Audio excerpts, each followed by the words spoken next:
Дараа нь санал хэлж болох үлээ. Тэгэхээр энэ асуултанд хариулахгүй шүү дээ.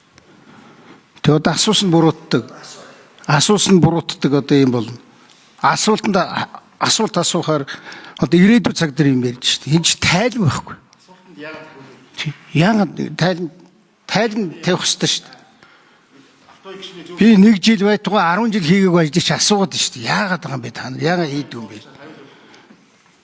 Угоото амба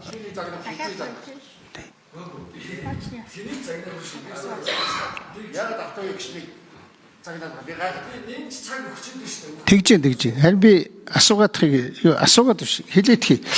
Ер нь одоо энэ хууль зүйн салбар гэдэг чинь үнэхээр бас биш вэ шүү дээ. Бид нар тэгэхээр энийг яаж янзлах вэ? Яаж хурдан янзлах вэ? Яаж зөв янзлах вэ гэж асууж байна шүү дээ. Инквайр сайтаа тэр асуултанд хариулъя да. Одоо хэллээ шүү дээ. Бидний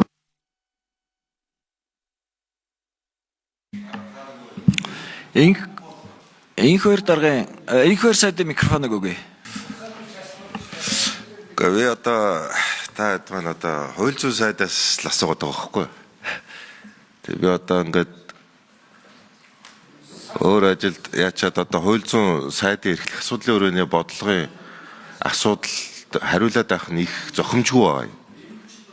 Энийг бол одоо парламентын гишүүд та хэд маань бол ойлгож байгаа бох те. Хууль зүйн сайдын эрхлэх асуудлын хүрээний зүйлийг одоо аль болох асуух холбогдох сайдаас нь асуувал их зүгээр байгаа байхгүй юу?